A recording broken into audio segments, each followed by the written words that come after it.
哈喽，大家好，我是黄牛，欢迎收看本期小白测评。这期视频我们为大家带来的是 vivo X80系列天玑版的测评。作为搭载天玑9000的旗舰机型这个系列今年的呼声还是非常高的啊！这个全网各个平台我们都看到了催更我们也是一刻没停，抓紧给大家带来。尤其是 X80， 它的起售价格确实性价比比较高。配色方面的 Pro 它只有旅程和智黑，没有假日的配色，同时也缺席了8+256G 的版本。但是相同的容量呢，价格天玑和骁龙完全都是一样的。这也说明在高端旗舰的定价上，发哥今年真的是站起来了。看过我们频道前面视频的小伙伴应该对9000有一个基本了解了这期视频我们主要分成2个部分，一个是看看蓝厂调教的9000，第二个就是一些小伙伴比较担心的发哥的 SP 在影像方面表现怎么样呢？蓝厂的算法加上 V1 Plus 表现如何？不关键题，小白测评马上开始。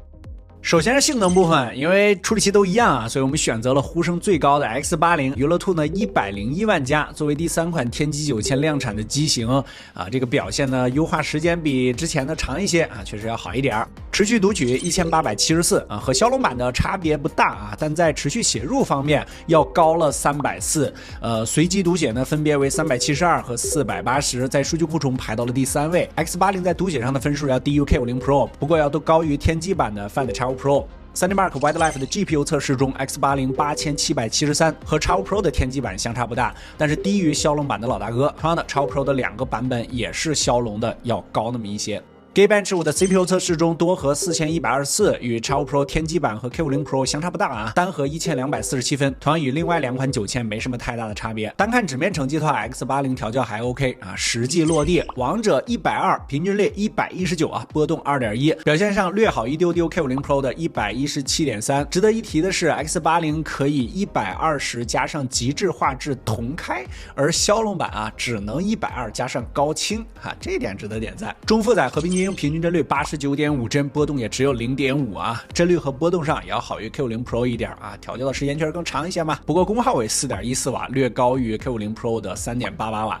重负载原神平均50.9帧平均波动58.9，在前8分钟左右的帧率相对稳定一些，之后出现了非常大的波动，9分钟则是直接到了23帧，但11分钟左右最高帧率又有60帧后续的20分钟左右起起伏伏的波动。主观游戏体验上，这种频繁的掉帧真不如你直接限制一个帧率来保证更好的稳定性，这体验好一些。波动确实降低了手机的整体功耗，降低了温度机身的最高温度为44.8画质方面141万像素点，仅次于三星 S22 系列和自家的 X Note， 属于数据库中的中上水平。当然，对于帧率要求比较高的玩家，还有另外一个模式，相比普通的性能模式，释放会更加极致。我们实测开启极致性能模式的情况下，帧率达到了56.4帧波动也降低了不少，游戏流畅度明显增高。但是孤单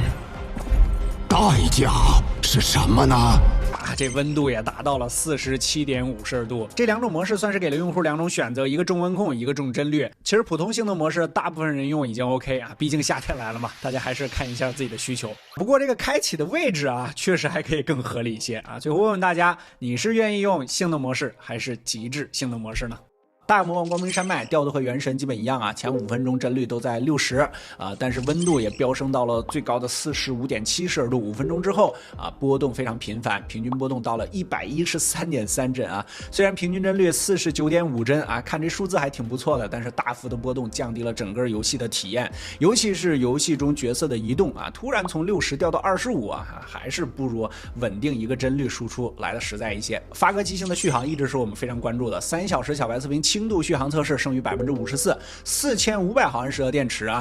作为主打影像的 X80， 视频录制耗电15%我们专门好奇测试了一下录像的功耗情况5.75瓦，是的录个视频赶上原神了。5小时重度续航测试剩余13%，1080p 120赫兹的屏幕在数据库中中间的位置。直到关机的极限续航测试总共坚持了6小时5分钟，毕竟没有 2K 屏，比同样搭载天玑9000的另外2个选手表现要好一些，处于数据库的中上水平。第2大环节影像部分其实不光你连我自己一开始对天玑的 SP 呢都画一个问号。硬件方面就不重复了，直接给大家打出来，依旧是今年的顶级配置。在这儿我们的主角呢是 X80 Pro， 这次的对比机型呢，我们选择的也都是顶级产品三星的 S22 Ultra苹果的13 Pro Max 和华为的 P50 Pro。既然是神仙打架，我们就先从压力比较大的夜景开始。天玑版的 Pro 也确实对得起夜视仪的称号，整体的画面呢明显更亮，宽容度呢也更高，高光压制也符合 vivo 的一贯表现，但是在相对较暗的环境时，依旧只有在夜景模式中这取景框才会提亮。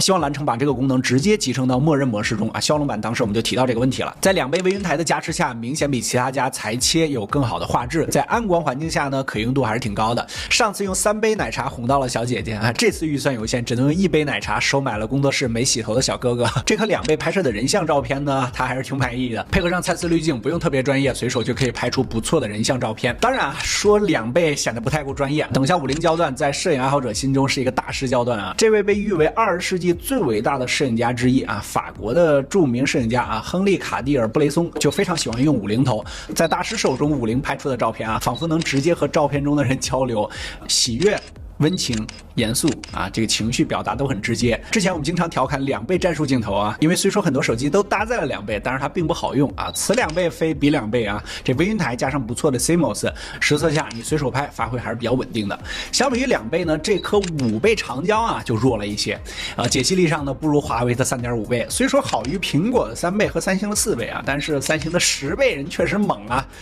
同样放大到10倍还是一样的表现啊。800万像素在今天看来确实弱了一些，蓝厂是不是考虑可以安排一个像素更高的 CMOS 啊？当然也可能是我们要求过高了啊，毕竟有还是比直接砍掉强得多的。其实天玑版和骁龙版呢差别真不大啊。首先表现上啊依然还是挺稳的，在解析力和宽容度上呢都不错，但是色彩上是这次天玑版和骁龙版区别比较大的地方。同样在开启 AI 的模式下，你注意看天玑版的色彩呢表现会更加饱和一些，画面整体呢要更亮一点，而且天玑版的 HDR 算法呢也更加激进啊，但是就导致偶尔人物边缘啊会有一圈佛光啊，有些照片的油画感呢也比较重，感觉这个版本的 HDR 算法呢还要再调一调。高通是1，天玑是2，这2种调教风格，你更喜欢哪一种呢？在同时开启蔡司模式下呢，天玑版的饱和度呢还是要稍微高一点，但是开启之后和高通版的区别就小了很多啊。对比一下另外几款选手，vivo的主摄边缘画质还是稍差一些，不过考虑到大底加上大光圈，这种表现还是能想象到的。超广角方面，vivo的动态范围还是比较强的啊，锐化比较轻啊，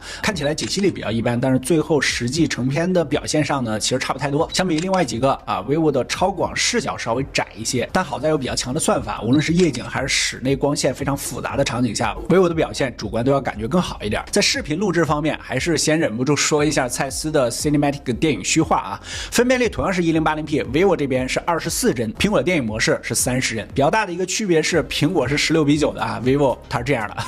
2.39:1啊，电影工业中常用的波形比例。相比来说，这个比例的视频看起来更有电影感一些，当然画质也十分重要啊。在画面的宽容度上 ，vivo 和苹果的表现呢非常接近，色彩饱和度上呢更高一点。主观上工作室内部的小伙伴都看了一下喜欢 vivo 色彩的人还更多一些。当然，这个功能和苹果的电影模式还是有本质区别的啊。蔡司 Cinematic 电影虚化啊，相当于更偏向的是一个滤镜效果啊，主要是为了模拟蔡司镜头的光学特性，所以在动态抠图和景深效果的过渡上啊，表现是要弱于苹果的啊。不过你日常如果就自己随便拍一拍啊，搞个短片什么的，效果还是不错的啊。如果你想要拍出丝般顺滑的高质量素材啊，还得看一下 4K 60的表现。天玑版的防抖效果呢，却要弱于苹果，走路的时候不是很明显啊，但是你一旦开始跑动 ，X80 Pro 的抖动就明显了啊。在色彩上呢，主观依然还是感觉 vivo 的更好看一点，而且我们还专门对比了一下天玑版和骁龙版的表现，防抖上这骁龙版会稍好一些，特别是电子防抖的抽动感，这天玑版会明显很多。总结 X80 Pro 天玑版的影像方面啊，依旧是目前的一线水平啊，调教上和自家的骁龙版呢还是有一定区别的，主要体现在色彩和 HDR 的算法上啊。不过单从照片上来说啊，最终的综合质量主观感觉差别不大，凭借 vivo 的调教功底，这个版本其实都挺 OK 的了。但是在视频能力上和骁龙版在防抖上还有些差距啊，希望后续版本中能够补足。到现在今年上半年啊，各家的大旗舰基本都已经发完了啊，要选择一台真旗舰的话啊，你觉得会是哪台呢？欢迎大家走波弹幕。X80系列呢，走量的大杯上选择了9000，在超大杯上呢，高通发哥一视同仁啊，这个是值得点赞的啊！喜欢哪个平台的小伙伴都可以选择到自己想要的机器。这次时隔4年发哥回归啊，有些弯道超车，后来居上的态势，有竞争才有进步嘛，要不然挤牙膏不知道挤到啥时候了。而且今年蓝厂在手机这个品类上呢，也确实是卷的最厉害的厂商了啊！大杯、超大杯、折叠屏、平板，算是全线发力。当然最后还是要看市场的表现如何啊，让你主观打个分的话，满分10分，天玑版的 X80系列你给几分呢？欢迎评论或者弹幕。当大家看到这期视频的时候，本期视频的所有实测数据我们都已经更新到了小白测评数据库小程序，你可以随时随地免费查看。如果觉得这期视频对你产生了一点帮助，记得在下方给我们点个赞，特别感谢。不过问题，下期视频再见，拜拜。